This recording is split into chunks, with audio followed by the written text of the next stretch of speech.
I do like how easy it is being a man. Just go jizz in a cup. It feels like I've failed the test. I think I'm just going to avoid Googling stuff. Let's just not, because, right, I'm going to bury myself in work for 3 days.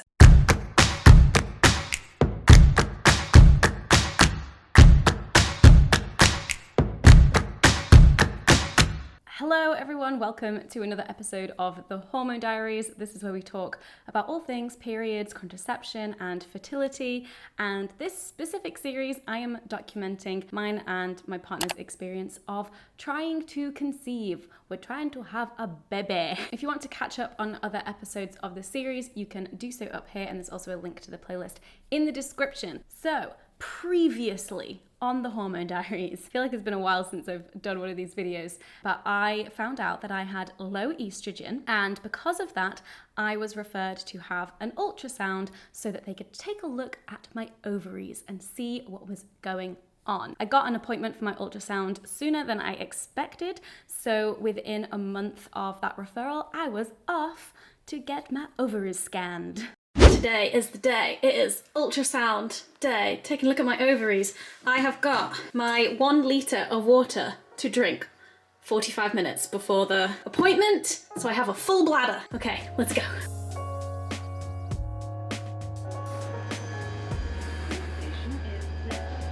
I'm making the most out of being in London for my ultrasound to actually see the city. I've missed it so much. But it all went well. I managed to get a litre of water into me and desperately needed a wee, but after they did the external ultrasound, I then got to pee before they did the vaginal probey one. And it was quite funny because she lubed it up and my vagina just was not taking. Sometimes she can be a bit of a moody bitch. And she was like, I'm gonna get some more gel. I was like, okay. And then she tried again. And then eventually my vagina just gave way and it was just and then it fully went in, and we were both just like, there we go. It was just quite funny. I've never had one of those before, and it was nothing like a smear test or anything like that, because they don't use a speculum and clamp you open. Think of it as a very thin dildo going in 2 inches, maybe, not a lot at all, and then just being poked around a bit, just up, down, around, just being circled around a bit. But it was fine. And now I wait a week for my GP to be given the results, and then I can call them up and figure out what's next. So my ultrasound was yesterday, and they told me that it would be a week until my GP had the results. However, yesterday evening, I get a call from my GP, and they say that they have the results and they scheduled in a phone call with my GP for Thursday. So 2 days time. This is the first time in this whole process, I think, that I'm really starting to feel terrified that there's something wrong with me. And I think it has to do with the fact that the receptionist said, the results are back, the GP wants a word with you. And that phrasing screams bad news to me. They want a word with me. I was always a goody two-shoes in school, worked really hard, behaved myself, very much attached my grades to my self-worth. Hated being told off, can't handle it, still can't handle it to this day. And it feels like I'm waiting for some exam results, and it feels like I've failed the test. And I'm just waiting to open that brown envelope that tells me I gone fucked up and I've ruined my entire future based on one test. So that's where I'm at. But I'm glad, I'm trying to be grateful for things. I'm grateful that I get to find out earlier than I expected. I'm grateful that the test itself was easy and fine and not painful and everything. I'm not grateful that I'm having to wait for the doctor to have a word with me. Why does it feel like I'm gonna be told off? I'm also really scared that they're gonna say something like the surgeries that I had have destroyed my ovaries, because the medical report from when I had my large intestine removed said that the disease had obliterated my appendix, and so my appendix was removed with everything as well. Official medical report, obliterated. And because the disease was so rampant, and then obviously I've had 2 major abdominal surgeries, in my head all I can think of is the surgeries or the disease itself, something else inside me has been obliterated. Obviously I'm catastrophizing now. That's probably not the case. I keep on trying to be reassured by the fact that back in December, I did have a positive LH test, which is like the spike hormone, the hormone that spikes before you ovulate. And then also for my last 3 cycles, however long I've been doing the fertility temperature tracking for, I have had a confirmed rise in temperature, which indicates ovulation. I hope there's no like asterisks next to that of being like, yes, if you get a confirmed like rise in temperature, then you've confirmed ovulation. I hope there's no asterisk there being like, unless blah, blah, blah, blah, blah, all of these reasons that apply to me. But okay, I'm having periods, they're irregular. I have a rise in temperature, which means that I'm most likely ovulating. My progesterone blood test came back normal, which is the one that you take after ovulation to kind of like see if you have ovulated. It's just my estrogen levels that are low. I have no fucking clue. Let's just not, because, right, I'm gonna bury myself in work for 3 days and I will see you when I have that phone call. I think that's the only way through this. Yay, coping mechanisms. So I just got off the phone with my GP and it turns out I've got polycystic ovaries, which is not the same as polycystic ovary syndrome. So I don't have PCOS, I have polycystic ovaries. And I'm being referred to a gynecologist at a London hospital. She was going to refer me to the fertility clinic and then I said we'd been trying for 9 months and so that doesn't hit the criteria, you have to be trying for a year. But I'm going to go actually to see a specialist. Which is going to be good. I feel like I've got so many questions and the GP's not able to answer a lot of them and I've had so many tests and now I'm like, Well, yeah. answer my questions! Yeah, that's why you have specialties in medicine, eh? I do like how easy it is being a man. Just go, jizz in a cup, get it tested. Yeah, but you didn't find that very Looks easy. all right. Well, no, the actual experience of doing it, but at least it's basically one step. One test and you're done. Yeah. Cool clinic. I'm now on step 3 of who knows how many How many steps will be involved? Yeah. I mean, at least you're making progress. So it's the Making important progress. thing. And it hasn't cost you any money so far. No. Yeah, even though I'm spending a lot of my time managing my reproductive system. Well, actually, no, we spent a lot of our money on yours. No, I was taking a jump at the US. I also think even doing things privately in the UK is significantly cheaper because they have to compete with how much it is. Well, it's not free. Yeah, there we go. On to the gynecologist. On to the gynecologist. I think I'm just going to avoid Googling stuff. The only time when you need to be concerned when you Google your symptoms is if there are no results. Then you've got something really exotic. So I got the referral letter from my GP and that was actually pretty quick.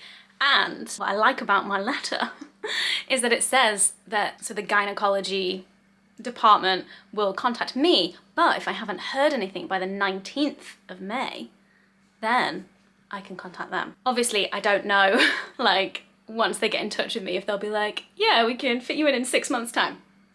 Like, that is a very real possibility. But at least in the next couple of weeks, I will have a date. Also, this cycle that I'm currently in is very much looking like it's gonna be similar to the last one, which was 49 days. And I'm currently on like day 20 something and no signs of anything. Just got that like dry, crumbly discharge. Not even like approaching ovulation yet. I'm like waiting for the creamy stuff to come in, but nada.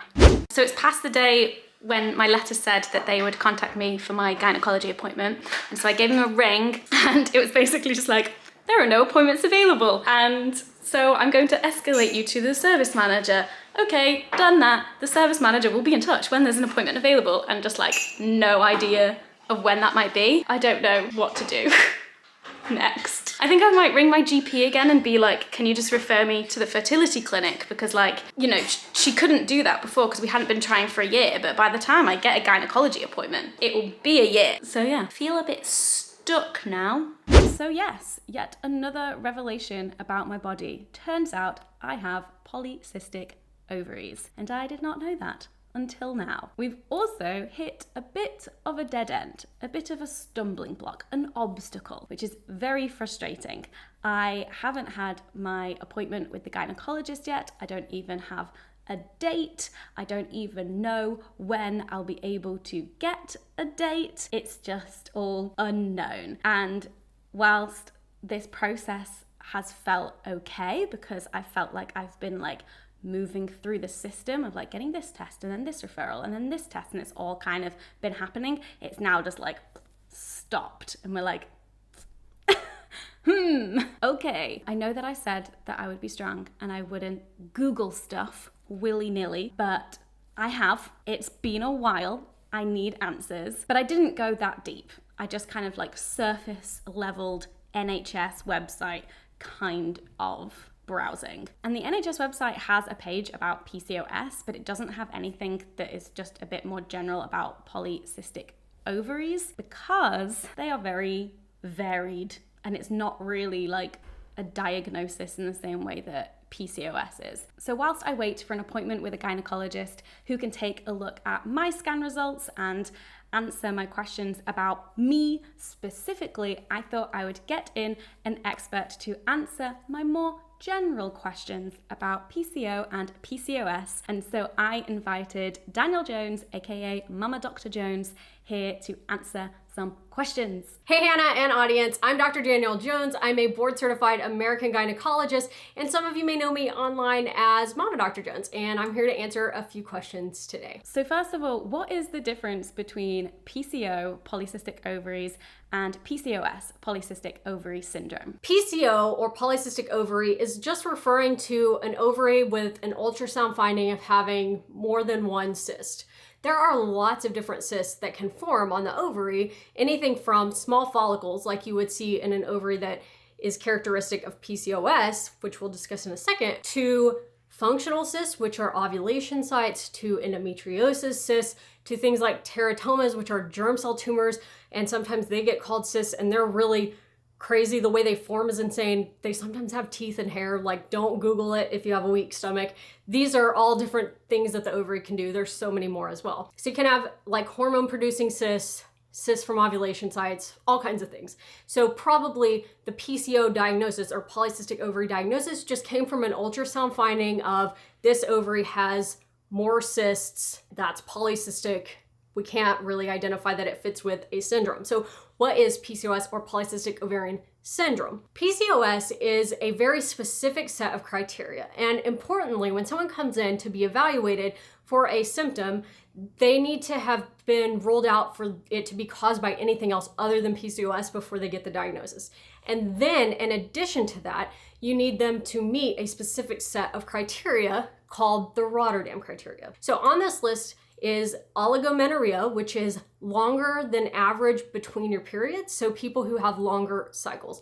This can be sometimes delineated as over 35 days for the whole cycle length and sometimes over 40 days. It kind of depends where you look, but abnormally long times between periods, which indicates longer times between ovulation or less ovulations per year. The second criteria is something called hyperandrogenism. So you can have elevated hormone levels of things like testosterone.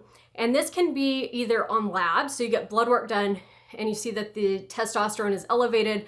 There's other labs we look at as well. Or it can be clinical symptoms. So someone may have abnormal hair growth, like facial hair growth or belly hair or excess hair on their inner thighs. Now, importantly, this can be a genetic thing too. So people who have parents who have more hair growth are more likely to also have more hair growth. So it's not always indicative of elevated androgens, but in the scenario where you're deciding if someone has PCOS, they meet the other criteria, it can be. The other thing that we look for to call something PCOS would be specific ultrasound findings of a polycystic ovary with a very characteristic appearance.